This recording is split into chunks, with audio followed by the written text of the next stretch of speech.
सुनिए इस वक्त मिलनसार शब्द बिशप मसेदो के संग। भूख के द्वारा, लड़ाइयों के द्वारा आज हमारे शहर हिंसा से भरे जा रहे हैं, और ये प्रोग्राम आप तक लेकर आ रहा है प्यार, शांति और आनंद के क्षण। एक ऐसा प्रोग्राम जिसको तैयार किया गया है बेहद ख्याल रखते हुए आपके हृदय के लिए।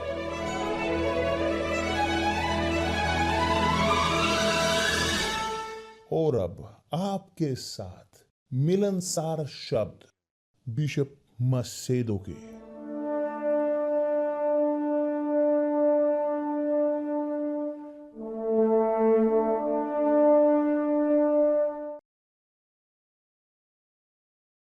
नमस्कार मेरे प्रिय दोस्तों, परमेश्वर आप सबको आशीष दे और पवित्र आत्मा, शानदार आत्मा, दैवीय मौजूदगी हमारे अंदर, परमेश्वर की मौजूदगी हमारे अंदर, हम जब ग्रहण करते हैं पवित्र आत्मा को, हम परिवर्तित होते हैं परमेश्वर के मंदिर में, परमेश्वर के सर्वशक्तिमान के निवास स्थान में। शानदार ना। और आप जानते हो कि इससे पहले कि दाऊद वो चाहता था उसके मंदिर को बनाना, निर्माण करना, परमेश्वर उससे पहले तंबू में वहां पर वो निवास करते थे रेगिस्तान के अंदर। इसके पश्चात दाऊद जब आया उसने कहा नहीं, ये सही नहीं है, मैं रहूं यहाँ अच्छे से घर में, महल में, और मेरा प्रभु वहां रहे उस तंबू के अंदर नहीं। तो चलिए यहाँ पर बनाएंगे मंदिर। मगर उसके हाथ गंदे थे लहू से, तो परमेश्वर ने अनुमति नहीं दी कि जो दाऊद की वह बनाए। मगर उसने प्रोजेक्ट बनाया कि देवीय जो इंस्पिरेशन थी, प्रेरणा थी, तो उसका पुत्र आया सुलेमान, उसने मंदिर को बनाया, सुलेमान के मंदिर को। उसके पश्चात वह मंदिर जहां पर परमेश्वर उतरे, परमेश्वर की महिमा उतरी उस मंदिर के ऊपर, शानदार। उसके पश्चात लोग जब भटक गए, परमेश्वर के लोग, इज़राइल के लोग वो भ्रष्ट हो गए, तो परमेश्वर वो घृणित, क्रोधित हुए और अनुमति दिया कि वह मंदिर नष्ट हो और सब उसकी वस्तुएं, सब उसकी अमीरी वो लेकर जाई गई बेबीलोन में। मगर परमेश्वर ने अपनी दया दिखाई। 70 साल के पश्चात उन्होंने अनुमति दी कि उसके लोग वापिस लौटे इज़राइल में, और तब वो दोबारा पुनर्निर्माण हुआ उस मंदिर का हेरोद के द्वारा। हेरोद ने मंदिर को बनाया कि जिसके अंदर वही उस प्रकार की वो पहले मंदिर वाली महिमा नहीं थी, तो हेरोद ने उसे बनाया इत्यादि। परमेश्वर के लोग वहां पर, और यहां तक कि प्रभु यीशु भी वहां पर गए, हेरोद के द्वारा बनाया गया वो मंदिर। याद है कि जब शिष्य वहां पर थे, उन्होंने कहा देखिए प्रभु कितने शानदार ये निर्माण है, और प्रभु यीशु ने कहा पत्थर के ऊपर पत्थर भी नहीं रहेगा, ये सब नष्ट होगा। क्यों? क्योंकि परमेश्वर वो नहीं रहते अब मंदिर में, या जो चीज या निर्माण आदमी के हाथों ने किया है, अब वो निवास करते हैं जो बनाए गए केवल उनके द्वारा पैदा किए हुए।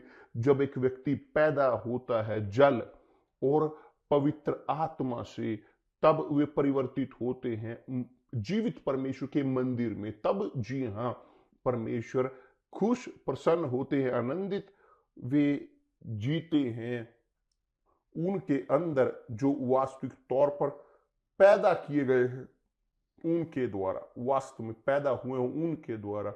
उन्होंने उनको पैदा किया है अपनी खुद की आत्मा के द्वारा, ना कि उनके या लोगों के हाथों के द्वारा, मनुष्य के द्वारा या शरीर के द्वारा नहीं, या आदमी की इच्छा के द्वारा नहीं, मगर खुद सर्वशक्तिमान के द्वारा। हालेलुया। और मैं बहुत आनंदित होता हूं, बहुत खुश यह आपको देते हुए, क्योंकि ये है विश्वास कि जो हमारे पास है अंदर जीवित परमेश्वर में भरे हुए। हम यहाँ पर है सुलेमान का मंदिर साओ paulo, मगर ये केवल एक प्रतिलिपि है उस मंदिर की जो अतीत में हुआ था वो मंदिर। मगर ऐसे होते हुए भी प्रभु यीशु की चर्च वह जैसे ऐसे होती है कि अगर मैं बोल सकूं, जो पैदा करती है, पैदा करने वाली उन्हें कि जो परमेश्वर को प्रेम करते हैं, जो वास्तव में उनकी सेवा करना चाहते हैं। मगर तो चलिए इस वक्त तुर ही हो जाते हैं, क्योंकि कल हमने बात की थी यहां पर पवित्र शास्त्र के वचन में यह लिखा है कि सब वे बचाए नहीं जाएंगे, क्योंकि हमने बोला था कि संसार के ईश्वर ने बुद्धि को अंधा अंधा किया है लोगों की, कि लोग सोचते हैं लोग कि इसके कारण वे पैशनेट हैं इस संसार के प्रति, वे इतना जुड़े हुए हैं, डूबे हुए हैं संसार के अंदर, वे अंधे हैं इस संसार के ईश्वर के द्वारा जो शैतान है। यह है वास्तविकता, और यही लोग नहीं समझते कुछ भी परमेश्वर की वस्तुओं के बारे में कुछ नहीं पढ़ते हैं बाइबल, मगर कुछ भी समझ नहीं आता, कुछ भी पूरी तरह से जीरो उन्हें समझ में आता है, समझते हैं बिल्कुल पूरी तरह से अलग। और इसीलिए हम कार्य कर रहे हैं, हर परमेश्वर का सेवक पूरे संसार भर में कार्य कर रहा है। मैं सोचता हूं, मैं विश्वास करता हूं कि ताकि वे लोगों तक लेकर जा सकें प्रकाश सुसमाचार का, लेकर जा सके आत्मा सुसमाचार की, कि जो प्रकाशित करती है समझदारी को लोगों की। और मैं सोच रहा था कि यहाँ पर बहुत सारे लोग इस प्रकार सोचते हैं कि हाँ मैं विश्वास नहीं करता कि परमेश्वर वो जो प्रेम है वो हमें फेंकेंगे नरक में, अविश्वासी वो नरक में जाएंगे। अविश्वासी भी इस पर भी विश्वास नहीं करते, हाँ परमेश्वर प्रेम है, मैं यहाँ पर हूँ, बाद में सब कुछ सही हो जाएगा। नहीं मेरे प्रिय दोस्त, कुछ नहीं होगा। जब एक व्यक्ति नहीं मानता परमेश्वर के शब्दों को, वो परमेश्वर को भी नहीं मानता। जब परमेश्वर के शब्द पर विश्वास नहीं करता, वो परमेश्वर पर भी विश्वास नहीं करता। वे बोल सकते हैं कि वो मसीही है, वो इवेंजलिकल हैं, इत्यादि इत्यादि, मगर यदि वे विश्वास नहीं करते परमेश्वर के शब्द पर और विश्वास करें, उसका अर्थ हम बोल चुके हैं, वो जुड़ा हुआ है आज्ञाकारिता से। वास्तविक प्रेम, जब मैंने विश्वास किया इस स्तर पर और उसने मुझ पर विश्वास किया, तो हम दोनों ने शादी की, एक गठबंधन बनाया पूरे जीवन भर तक के लिए। और हम आज एक दूसरे से इतना अधिक प्रेम करते हैं शुरुआत से पहले, हमारी शादी की शुरुआत से पहले, क्योंकि हमारे अंदर हम अपने एक दूसरे को भरे हुए हैं। ये शानदार है, बहुत ही फैबुलस। केवल जो जीते हैं, जिए हैं 53 साल एकत्रित इकट्ठे, वो बोल सकते हैं, मैं बोल सकता हूं, मेरे पास उम्र है बोलने की। और दूसरे की जो शादीशुदा हैं लंबे समय तक वो जानते हैं। तो जब हम विश्वास करते हैं परमेश्वर पर, तब हम प्रेम करते हैं, हम गले से लगाते हैं कि कोई पैशन, शरीर के पैशन उससे जुड़े हुए नहीं होते, नहीं उसका कोई लेना देना नहीं। जो प्रेम को लेकर जो जो सेक्स है या संतानें के बच्चे, जो ग्रीक में अर्थ है कि जो कहता है माता पिता भाई बहन, इसके बारे में नहीं। प्रेम है, प्रेम है वास्तविक, कि जो झेलता है या खोलता है समझदारी को। लेकिन हम हमें देखने की जरूरत है कि परमेश्वर वो प्रेम है, वो दयावान है, वो हमेशा हमेशा तैयार है क्षमा करने के लिए। कि जब आए पश्चाताप, मायने नहीं रखता कि एक व्यक्ति ने क्या किया क्या नहीं किया, तो वह कुछ भी योग्य ना हो, मगर यदि वो पश्चाताप करे, और यह पश्चाताप संकेत है परमेश्वर का, ये परमेश्वर का एक संकेत है कि वे क्षमा किए जाएंगे, क्योंकि परमेश्वर हैं जो हमें पश्चाताप की आत्मा देते हैं, वो हमें देते हैं, वो हमें पश्चाताप की ओर लेकर जाते हैं, वो हमें कन्विंस करते हैं हमारे पापों को लेकर, और हमें देते हैं पश्चाताप। और तब केवल उसका हम यदि अभ्यास करें, उसे पूरा करें, ये है हमारी ओर का कार्य। मगर विषय जो मैं आपके साथ आज बात करना चाहता हूं, जो जिसने मेरा ध्यान बहुत अधिक खींचा, कि बहुत सारे लोग सोचते हैं इस प्रकार परमेश्वर प्रेम है, कहीं ना कहीं वो सब लोगों को बचाएंगे, सबको क्षमा करेंगे इत्यादि। नहीं, मगर नहीं, इस प्रकार वास्तव में नहीं है।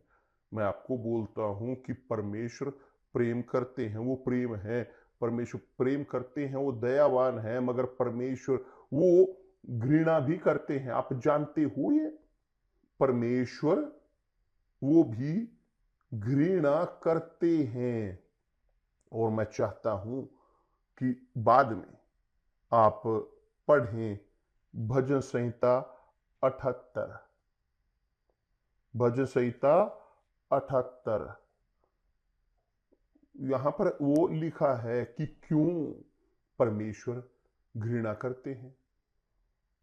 और ना केवल भजन में, भजन संहिता में लिखा है भविष्यवक्ता आसाप द्वारा, मगर खुद सुलेमान ने, उसने भी पवित्र आत्मा से प्रेरित होकर लिखा है इस वचन को। 6 वस्तुएं से प्रभु बैर रखता है। नीति वचन अध्याय 6 वचन 16 से, नीति वचन अध्याय 6:16, 6 वस्तुओं से प्रभु परमेश्वर बैर रखता है। बैर, वरन 7 हैं जिनसे उसको घृणा है। उसको घृणा है कि यह एक बैर, घृणा कि जो मैं सोचता हूं, घृणा से कहीं ऊपर, और बैर से कहीं ऊपर। घृणा, घृणा कि दूसरे शब्दों में वो तुच्छ जानते हैं उस चीज को, वो भयानक है। 6 वस्तुओं से प्रभु बैर रखता है, वरन 7 हैं जिनसे उसको घृणा है। तो चलिए, क्या है वो 7 चीजें जिनसे परमेश्वर घृणा करते हैं? 6 चीजें जिनसे घृणा करते हैं, 7वीं से वो घृणा करता है। देखें, यहां पर बैर रखता है 6 से, यहां पर है बहुत मजबूत। बहुत सारे लोगों को, विश्वासु लोगों को वो लेगा भी ये वचन। यहां देखिए, पहली चीज परमेश्वर जिससे बैर रखते हैं, घमंड से चढ़ी हुई आंखें। जानते हैं क्या है घमंड से चढ़ी हुई आंखें? घमंड, गर्व, वो देखना कि पूरी तरह घमंड के तौर पर। पहली चीज, घमंड से परमेश्वर बैर रखते हैं। परमेश्वर घमंड से बैर रखते हैं, मैं से। यह है पहली चीज। झूठ बोलने वाली जीभ, याद है कि प्रभु यीशु ने कहा है कि मैं सत्य हूं, और सत्य, तुम सत्य को जानोगे, और सत्य तुम्हें मुक्ति करेगा, स्वतंत्र करेगा। परमेश्वर सत्य है, वास्तविक। और जब वह डिमांड करते हैं सिंसियरिटी, क्योंकि सिंसियरिटी क्या है? सत्य, वास्तविकता। आप दिखावा करने की कोशिश नहीं करते। ईमानदारी है कि एक चीज फ्रैंक, कि जो बोलती है उसके बारे में, कि जो कोई नहीं बोलता, कि वो सही विचार है, कि जो आमतौर पर पॉलिटिशियन नहीं बोलते, नहीं करते। तो झूठ, उससे परमेश्वर बैर रखते हैं, बैर रखते हैं। मैं भी झूठ से बैर रखता हूं। जो परमेश्वर के हैं वो झूठ से बैर रखते हैं। बैर। जानते हो कि क्या है कि आप निर्णय ली एक झूठ के ऊपर, एक झूठे इंफॉर्मेशन के ऊपर। जी हाँ, यही है। आप अन्याय करते हो क्योंकि आपने देखा या सुने झूठे शब्द और आपको लगता था ये सच है। आपने एक व्यक्ति पर भरोसा किया, मगर झूठ ठीक यही करने की कोशिश करता है, धोखा देने की, कि कि हमें मजबूर करता है कि हम निर्णय लें अन्याय से भरा। घमंड से चढ़ी हुई आंखें और झूठ बोलने वाली जीभ। झूठ बोलने वाली जीभ। दूसरी चीज। तीसरा, निर्दोष का लहू बहाने वाले हाथ। निर्दोष का लहू बहाने वाले हाथ। हम जानते हैं कि हैं हाथ कि जो लहू बहाते हैं, मासूम का नहीं, निर्दोष का नहीं। कि जैसे एक व्यक्ति मृत्यु का दर्द जिसे मिलता है, जो वो जो मारने वाला है, जो उसका लहू बहाता है, उसको उसकी ड्यूटी है। मगर यहां पर निर्दोष का लहू बहाने वाले हाथ, जो मारते हैं लोगों को, मासूमों को। तीसरी चीज। चौथी चीज, अनर्थ कल्पना गढ़ने वाला मन। ये है व्यर्थता। कि एक व्यक्ति वो सोचता है, वह योजनाएं बनाता है, वह वो करता है कि सोचता है इस प्रकार कि कैसे नष्ट करे या बुरा करे किसी का। कि दूसरे शब्दों में हृदय, कि जो कल्पना घड़ने वाला है हृदय। यह है चौथी चीज। बुराई करने को वेग दौड़ने वाले पांव। एक व्यक्ति वो दौड़ता है बुराई की ओर, बुरा करने के लिए, बुरा करने के लिए। यह है पांचवी चीज।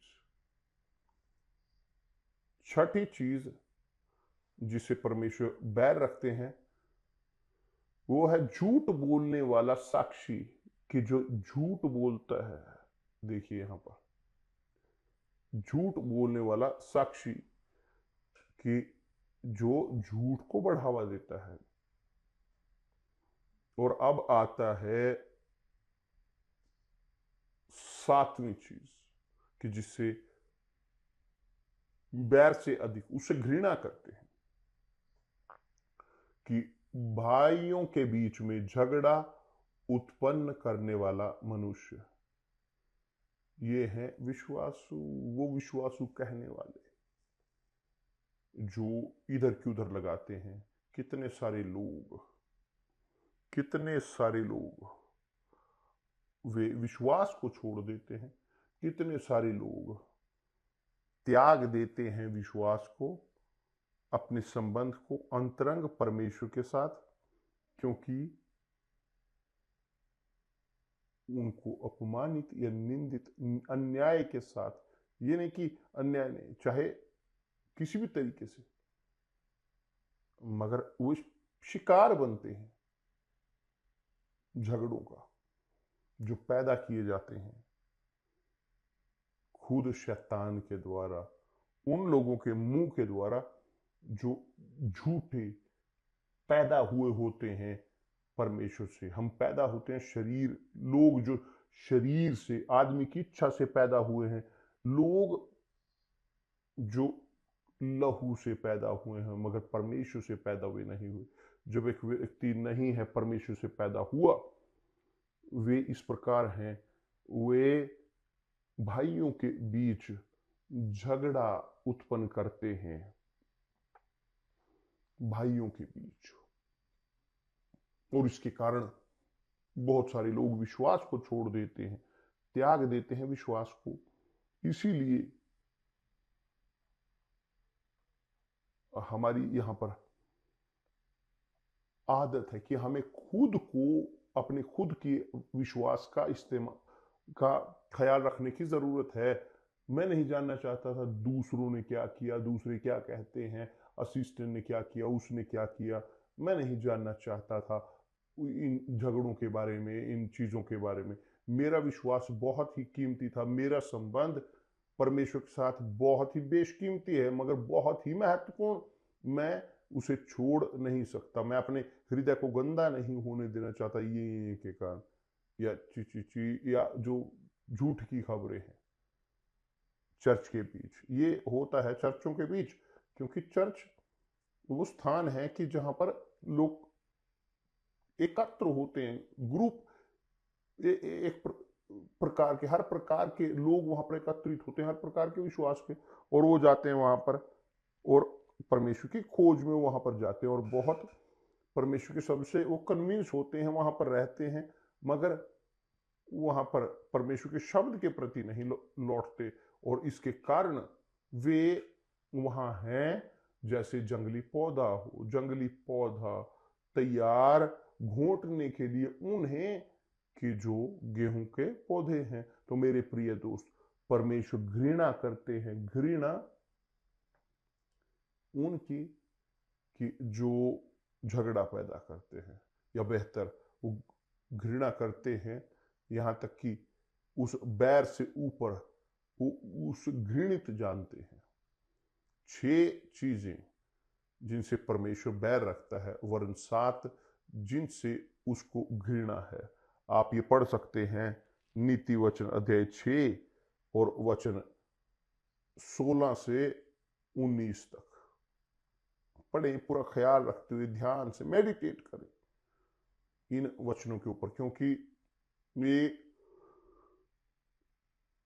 सलाह है परमेश्वर की उन लोगों के लिए जो चाहते हैं अपनी आत्मा का ख्याल रखना, जो चाहते हैं सुरक्षित करना, रखना अपने आप को बुलेट प्रूफ, अपनी आत्मा को, अपने अच्छे कॉन्शियंस को, ताकि वे किसी भी प्रकार से वे ना खोएं अपने आप को अंधकार के बच्चों के साथ, शैतान के बच्चों के द्वारा, कि जो हमारे बीच में आते हैं वो झगड़ों को पैदा करने के लिए। यह है वास्तविकता। और इसीलिए इन अंतिम समय में ये आसान है कि जो ईमेल के द्वारा, सोशल नेटवर्क के द्वारा कितने सारे जो जो बुरे कपटी घृणित हैं कि जो मुझे भेजते हैं मटेरियल, पास्टर को ABC को वो करने के लिए, उसे दोषी ठहराने के लिए। तो मैं बोलता हूं कि ये लोग इस प्रकार के बुरे हैं, ये बीज बोना चाहते हैं झगड़े, क्योंकि उनके पास इसकी दिलचस्पी है। मगर धन्यवाद परमेश्वर कि प्रभु परमेश्वर दयावान है और हमें देते हैं समझ डिटेक्ट करने के लिए जो बुरे हैं। बुरे भाई, भाई नहीं मगर बुरे भाई, बुरे भाई वास्तव में लोग बुरे, लोग कपटी, बदतर उससे कि जो अविश्वासी उनसे भी। यह है वास्तविकता। बहुत ठीक। तो यहाँ पर हैं शब्द, यहाँ चेतावनी के, ताकि आप जो मुझे यहाँ पर देख रहे हैं, कौन जानता है कि इन क्षणों में पवित्र आत्मा वो कन्विंस कर रहे हो आपको, मेरे प्रिय दोस्त, कि जो इस वक्त चर्च से दूर हो, आपके अंदर अब आपकी चर्च की याद आती हो, आप चाहते हो लौटना उस चर्च में जो जिससे आप जाते थे, चाहे यूनिवर्सल चर्च भी ना हो, दूसरी चर्च हो, कोई और डिनोमिनेशन, मायने नहीं रखता, मगर आपने छोड़ा, आप छोड़ दिया आपने उस आग को, उस आग की भट्टी को, जहां पर आपके पास वो सर्वशक्तिमान के साथ सहभागिता थी, और आप रहे हो इस प्रकार कोयले के समान, जैसे बुझते जा रहे, आप अकेले रहे हो, वो बुझते जा रहे हो, और आज आप वो राख में परिवर्तित हो गए हो, कि जो शायद उसको कुचला जाए और फेंक दिया जाए। क्यों? क्योंकि आपने अपने आप को अलग कर लिया, आप निकल गए, आप अपने खुद अपने पैरों के साथ बाहर निकले उस आग की भट्टी से निराशाजनक तौर पर। मगर कौन जाने कि पवित्र आत्मा इन क्षणों में यहां पर है, आपको बोलते हुए लौटे जल्द से जल्द, क्योंकि मैं द्वार पर हूं और वो द्वार पर हैं और वो वापस लौटेंगे बहुत जल्द। हम उनके साथ होंगे।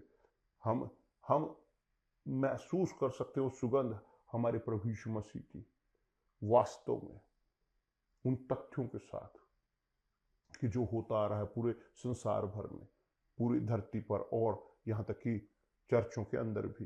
परमेश्वर आप सबको आशीष दे और कल मिलते हैं। आज बुधवार है, आपके पास है अवसर, ये प्रिविलेज कि आप एकत्र हों, कि जैसे आपने अपने पैरों को इस्तेमाल किया निकलने के लिए उस आग की भट्टी से, आपके पास पैर हैं वापिस लौटने के लिए उस भट्टी में। केवल इतना करें कि चाहें, यह है ऑप्शन, चुनाव। आप चाहते हैं लौटना क्योंकि आपके पास परिस्थिति है और परमेश्वर आपको परिस्थिति देते हैं लौटने की। आप नहीं लौटते क्योंकि आप शायद घमंडी रहे हो, आप घमंड करते हो, आप सोचते हैं हाँ क्या मेरे बारे में लोग बोलेंगे। आप चिंतित हो दूसरों की सलाह के बारे में, आप नहीं चिंतित हो परमेश्वर की सोच के बारे में, तो ये अपमान है परमेश्वर का। परमेश्वर आप सबको आशीष दे। कल मिलते हैं प्रभु यीशु मसीह के नाम से, आमीन।